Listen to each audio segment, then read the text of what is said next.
शासन स्तरावरून रस्ते, नळपाणी योजना, शाळा, पाखड्या आदी अनेक प्रकारची विकास कामे होतच राहणार आहेत. ती कधी न संपणारी प्रक्रिया आहे. मात्र आपला स्वतःचा आर्थिक विकासही तितकाच महत्त्वाचा आहे, असे नामदार योगेश कदम यांनी दापोली येथे सांगितले. दापोली, मंडणगड, खेड तालुक्यातील काही दूध उत्पादक शेतकऱ्यांनी एकत्र येऊन फार्मर प्रोड्युसर कंपनीची स्थापना करण्यासंदर्भातील दूध उत्पादन करणाऱ्या व या व्यवसायामध्ये उतरण्याची इच्छा असणाऱ्यांचा दापोली विधानसभा मतदारसंघाचे आमदार आणि महाराष्ट्र राज्याचे गृहमहसूल, ग्रामविकास आणि पंचायत राज, अन्न व नागरी पुरवठा आणि ग्राहक संरक्षण व औषध प्रशासन राज्यमंत्री योगेश कदम यांच्या प्रमुख मार्गदर्शनाखाली एक मोठा मेळावा दापोली शहरातील श्री मंगल कार्यालयात पार पडला. या मेळाव्याला मार्गदर्शन करताना नामदार योगेशदा कदम यांनी दूध उत्पादन करणाऱ्यांनी आपल्या स्वहितासाठी फार्मर प्रोड्युसर कंपनीची स्थापना करणे का आवश्यक आहे याबाबत माहिती दिली. ते बोलताना म्हणाले, माझ्या दापोली मतदारसंघातील दापोली, मंडणगड आणि खेड तालुक्यातील पदाधिकाऱ्यांनी दूध उत्पादन करणाऱ्यांच्या हितासाठी काही दूध उत्पादन करणाऱ्या शेतकऱ्यांना एकत्र करून हा मेळावा घेण्यासाठी जरी पुढाकार घेतला असला तरी यात राजकारण अजिबात नाही. शेतकरी हा शेतकरीच असल्याचा मोठा विश्वास दिला. नामदार योगेशदा कदम यांनी एक महत्त्वाचे पाऊल उचलले आहे. मराठवाड्यामध्ये पालकमंत्री असताना, छत्रपती संभाजीनगरला पालकमंत्री असताना एक तिथे प्रयोग केला होता की जेवढी धरणं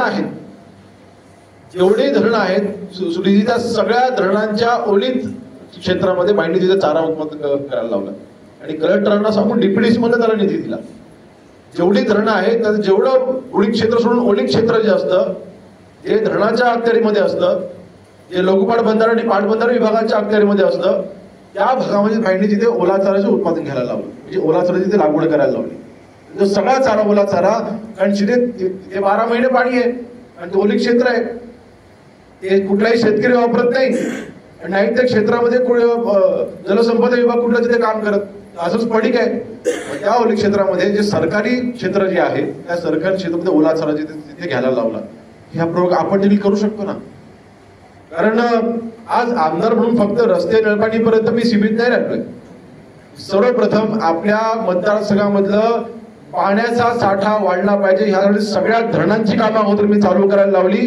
जेवढी धरणं आहेत त्या सगळ्या कामं, धरणांची दुरुस्तीची कामं मी अगोदर हाती घेतली.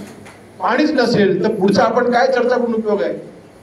पाणीच नसेल तर ना मी उद्योग आणू शकत, ना तिथे शेतकऱ्यांना कुठला आधार मिळू शकतो. आज ह्या ज्या चर्चा आपण करतोय, आपण ओला चाराच्या बाबतीत इथे आपण चर्चा भडवले असू दे, अन्य देखील असू दे, कादरीचे देखील आपण केलेलं आहे, पुण्यावर होईल ना. मला वाटतं 8 हे प्रकल्प हे आपण आता चालू केलेले आहे. मला वाटतं जोपर्यंत इरिगेशन, जोपर्यंत पाण्याचा साठा वाढत आहे तोपर्यंत हे म्हणजे मूळ प्रश्न जोपर्यंत सुटणार नाही तोपर्यंत ह्या सगळ्या चर्चांना मला वाटतं कुठलाही आधार मिळणार नाही. म्हणून लोकप्रतिनिधी म्हणून 2 गोष्टी मला माझ्या याची पूर्णपणे कल्पना आहे की आज आपल्याकडे जे काही पशुसंवर्धन विभागामध्ये रिक्त पद आहेत ती रिक्त पद भरून घेणं आवश्यक आहे. डॉक्टर्स उपलब्ध करून घेणं आवश्यक आहे.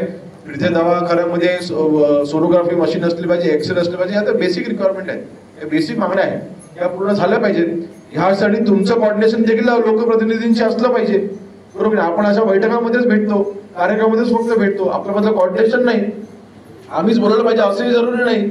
शासनाच्या योजना आल्या की तुमची पहिली जबाबदारी की तुम्ही लोकप्रतिनिधींकडे पहिल्या त्या योजना घेऊन जाणे आणि त्या लोकप्रतिनिधींना सोबत घेऊन त्या जनतेपर्यंत पोहोचवणे ही शासनाच्या प्रत्येक अधिकाऱ्याची जबाबदारी आहे. हा प्रोटोकॉल आहे, आपल्याला पाळला जात नाही. मग तो फरक असणारच ना. कोल्हापूर सारख्या ठिकाणी 2000 शेतकरी उभे राहिले, आपण 400 जाणार, 400 चे 1000 कसे होतील, 400 चे 1500 कसे होतील? याकरता आपल्याला सगळ्यांना एकत्र मिळून काम करावं लागणार आहे. हे ना तुम्ही एकटे करू शकणार ना मी एकटा करू शकणार आहे. आपल्याला एकत्र मिळून काम करावं लागणार आहे. सहकार विभागामध्ये सगळ्या आपल्या सगळे जे अनुभव आहेत त्यांना एकत्र घेऊन करावं लागणार आहे. जरी हा पुढाकार हा राजकीय पक्षामध्ये आम्ही पदाधिकारी जरी घेतलेला असला तरी सुद्धा ह्याच्यात कुठल्याही पद्धतीचं राजकारण होणार नाही. तो शेतकरी हा शेतकरी आहे, तो कुठल्या पक्षाचा नाहीये, तो कुठल्या पक्षाचा नाहीये, तो सगळ्यांचा आहे. त्या दृष्टीनेच काम आम्ही करणार आहोत. टाइम्स डिजिटलला लाईक करा, शेअर करा, सबस्क्राईब करा आणि बेल आयकॉन दाबायला विसरू नका. Times digital.